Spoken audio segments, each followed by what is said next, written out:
Salut à tous, un plaisir de se revoir aujourd'hui pour une nouvelle vidéo sur le décryptage crypto-monnaie. J'espère que vous allez bien et j'espère que ça pète la forme de votre côté malgré le bear market. Donc malheureusement, la hausse que nous avons subie récemment était une hausse éphémère de quelques jours, voire quelques heures même.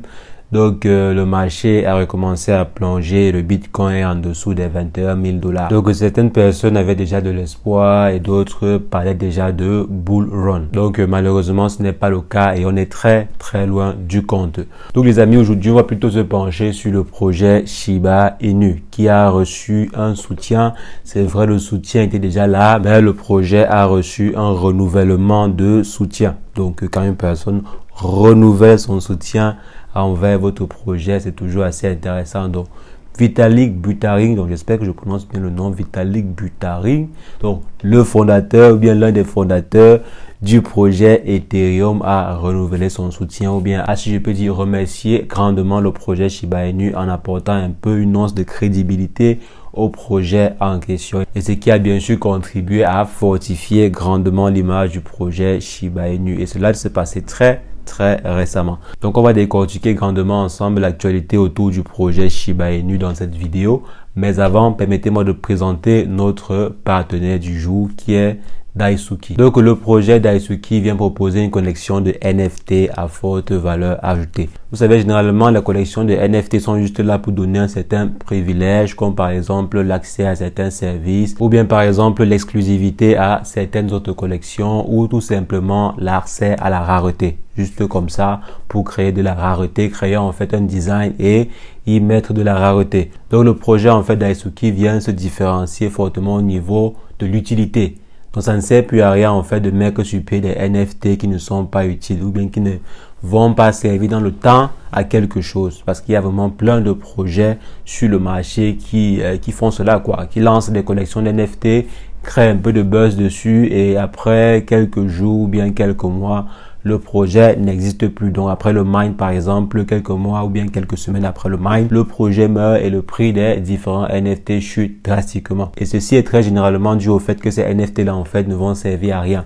Ces NFT là en fait sont inutiles. Donc il y a plein de NFT qui perdent ainsi de la valeur à cause de leur inutilité. Donc aujourd'hui en fait on voit un projet qui vient apporter un plus au niveau de l'utilité de ces différents NFT. Donc aujourd'hui en fait on vient voir un projet qui par sa collection de NFT va apporter un plus à ces différents détenteurs. Donc pas simplement une image qui va orner votre téléphone ou bien qui va orner votre wallet. Et aussi Daisuki va vraiment servir de tremplin à la plateforme Temple qui a pour ambition de valoriser le free to mine. Donc il a pour ambition vraiment de forcer les différents projets à mettre sur pied, forcer les différents dirigeants de projets à mettre sur pied des projets qui vont être pérennes dans le temps. Des projets qui ne vont pas mourir en fait avec la solution de free to mine. Donc c'est une nouvelle solution en fait, si je peux dire, qui vient dissuader ces différentes personnes là qui lancent des projets juste pour ramasser des Ethereum et se casser. Donc le projet Temple vient mettre en avant le free mine et le projet Daisuki va collaborer avec le projet Temple. Donc maintenant, qu'est-ce que vous allez concrètement gagner en acquérant un ou plusieurs NFT de la collection Daisuki? Donc il y a plusieurs avantages à posséder des NFT Daisuki, comme premièrement recevoir le manga Daisuki gratuitement. Il y aura en fait un manga qui sera mis à disposition et vous allez recevoir gratuitement le manga en question sous forme de airdrop. Il s'agit en fait de recevoir un chapitre chaque 10 jours pendant 6 mois. Donc pendant 6 mois, vous allez recevoir le manga Daisuki gratuitement en airdrop, si bien sûr vous possédez des NFT Daisuki. Vous allez également pouvoir faire le choix sur les prochains mangas Daisuki. Vous aurez ainsi la possibilité de pouvoir dire un mot sur les futurs mangas qui seront lancés par Daisuki. Il y aura également 52% des bénéfices des ventes du manga redistribués aux propriétaires de Daisuki. Donc si jamais vous possédez des NFT, il y aura environ 50% des bénéfices des ventes qui seront redistribués aux différents propriétaires. Il y a également un accès exclusif au Free Mine organisé par Daisuki.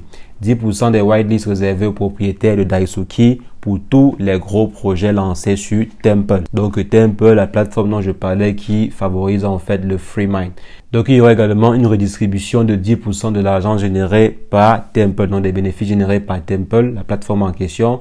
Intégration également dans un serveur Discord exclusif pour les différents propriétaires de Daisuki.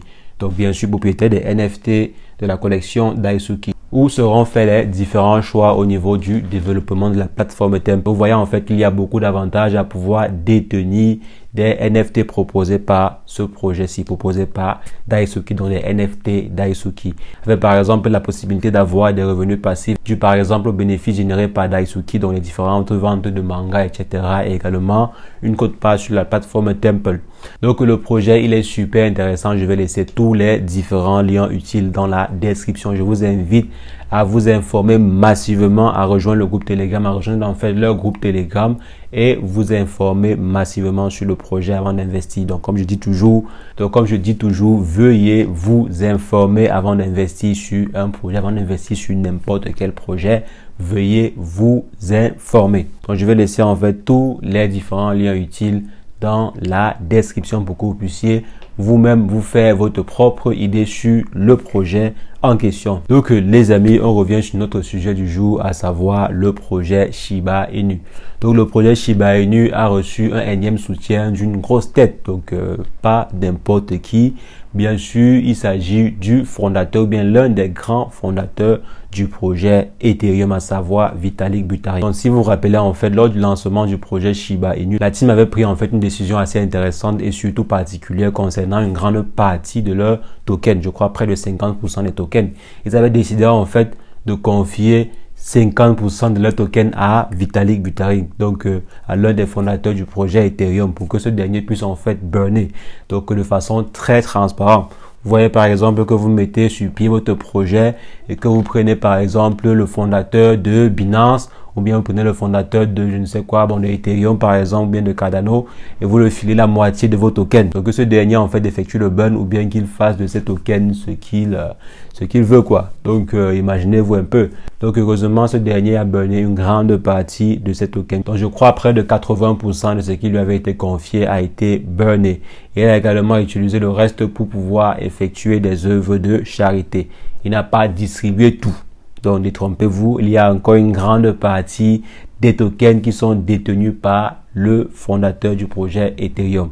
Donc, il y a encore une grande partie détenue par Vitalik. Une très grande partie. Donc, je crois si on suit bien son wallet à lui, si on suit bien l'adresse sur laquelle a été déposé les tokens en question, il y avait pour environ 1,2 milliard de dollars. Donc, si on prend par exemple l'ATH, donc le prix le plus élevé, cela valait à peu près 1,2 milliard que ce dernier avait en Shiba Inu. Donc, c'est quand même une grande quantité. Ce n'est pas une quantité négligeable qu'il a conservée. Et de temps à autre, ce dernier utilisait cela pour pouvoir effectuer des dons, pour pouvoir effectuer des œuvres caritatives.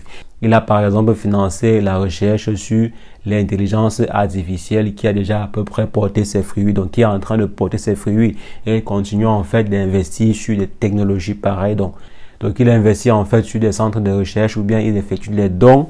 Donc, c'est mieux de dire qu'il effectue des dons à des centres de recherche pour pouvoir développer certains aspects de la technologie. Bien sûr, l'objectif en fait derrière est certainement de développer l'écosystème des crypto-monnaies et de pouvoir mettre sur pied des technologies qui contribuent fortement à l'évolution ou bien à l'essor de l'écosystème des crypto-monnaies. Je vois par exemple là un investissement dans l'IA pour pouvoir favoriser grandement l'écosystème des crypto-monnaies. Donc je crois que ce ne sont pas des dons ou bien des investissements faits au hasard. Je crois que ce sont des investissements très bien ciblés.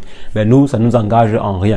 Tant que ces investissements, bien tant que cela contribue fortement à la publicité du projet Shiba Inu, à ce que l'on puisse voir ou bien apprécier positivement le projet Shiba Inu, nous, ça nous arrange. Ça nous arrange et cela a vraiment contribué à donner une notoriété assez intéressante au projet Shiba Inu. Le fondateur en question a effectué un post sur Twitter ou bien a reposté une publication sur Twitter en remerciant le projet Shiba Inu, remerciant les dons qui ont été faits, remerciant le projet de façon générale. Donc comme j'ai dit, toutes ces différentes publicités en fait ne peuvent que faire du bien au projet Shiba Inu.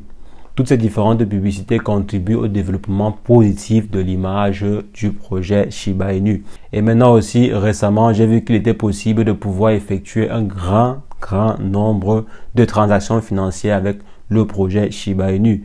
Il est par exemple possible de pouvoir acheter des yachts en Shiba Inu. J'ai par exemple vu une compagnie qui acceptait des Shiba Inu, qui acceptait en fait des paiements en Shiba Inu pour pouvoir acheter des yachts. On sait que par exemple, pour pouvoir acheter des yachts, ce n'est pas une affaire de 10 000 $ ou bien 100 000 $. C'est en termes de des centaines de milliers de dollars, voire des millions de dollars. Et accepter en fait des transactions énormes pareilles en Shiba Inu, c'est qu'il faudrait vraiment avoir confiance au projet en question. C'est qu'il faudrait vraiment que le leader ou bien que le chef d'entreprise en question ou bien que les différents fondateurs de l'entreprise en question croient fortement au projet Shiba Inu pour accepter des paiements à hauteur des millions de dollars. Et ceci est sûrement motivé par le fait qu'on voit que le projet Shiba Inu fait partie des 15 projets sur lesquels les grosses baleines investissent généralement ou bien sur lesquels les gros investissements sont concentrés. Donc si on prend les 15 crypto-monnaies sur lesquelles on investit le plus, le projet Shiba Inu en fait partie et généralement le projet Shiba Inu fait partie des 10 même. Donc fait partie du top 10 des investissements. Donc ça veut dire que s'il y a 1 milliard investi, il y a généralement une grande partie qui est investie sur le projet Shiba Inu. Et ceci contribue, comme j'ai dit, à développer l'image du projet Shiba Inu. C'est vrai aussi qu'être une attraction particulière des grosses baleines, ça n'a pas aussi souvent de très bons avantages pour les petits investisseurs. Donc pour les petits investisseurs là, c'est pas souvent très bien vu que soit en fait la risée ou bien soit la cible spéciale des grosses baleines. Parce que le marché peut facilement se déplacer et subir également de très gros chocs.